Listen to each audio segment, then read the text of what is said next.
Hey, is a buyer window closing right now? Here we are, Sean and I. February, mid of February, things have definitely changed over the last couple of weeks, and we want to bring it to your guys' attention. But last couple episodes, Sean and I have been talking about buyers having this opportunity to get an interest rate buy down, negotiate sales price a little bit.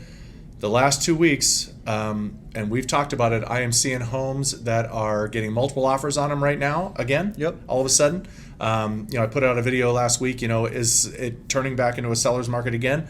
I think that we're getting really close. So I think this buyer's window, I don't want to say it's closing, but it's getting closer. So if you're thinking about buying, I think it's time to start putting some offers out there. And you're thinking about selling, I think it's time to get your house ready.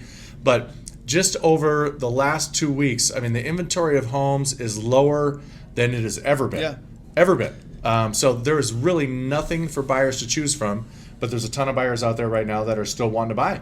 Yeah, it's coming. It's going to feel like 2021 from a buyer perspective, and we're not there yet, but it's going to get there. And it's just because there's going to be a bigger lack of inventory because so many people have interest rates under 4%. Yeah. Just people there's not as much motivation to give up something that's at such a low cost. Yeah. So for me, in the last 2 weeks, every single offer I've had clients make has been multiples, anywhere from 2 to 12.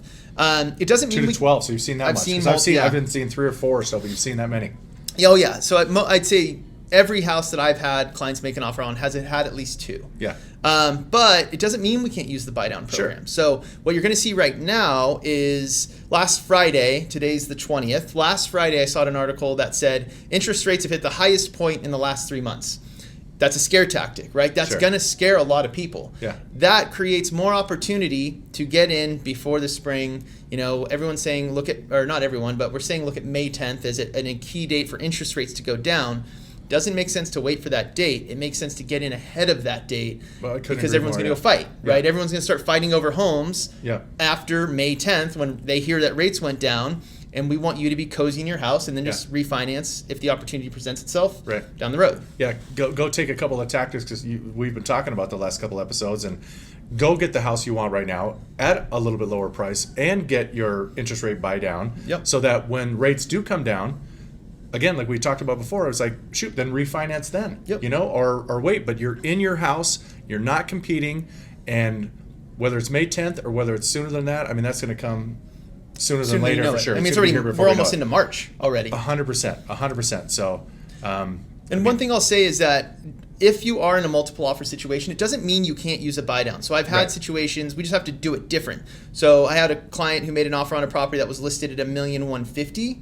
They really wanted the buy down. There was multiple offers, so we offered at $1,190,000, asking for a credit back to get the money to cover the buy down from the seller. Sure. Seller got their number, buyers got their interest rate reduced by 3% for the first year, 2% the second year.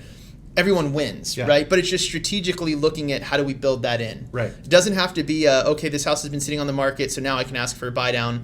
A home could hit the market today. You can still ask for the buy down, but you got to make it worth the seller's while in a competitive market. Yeah.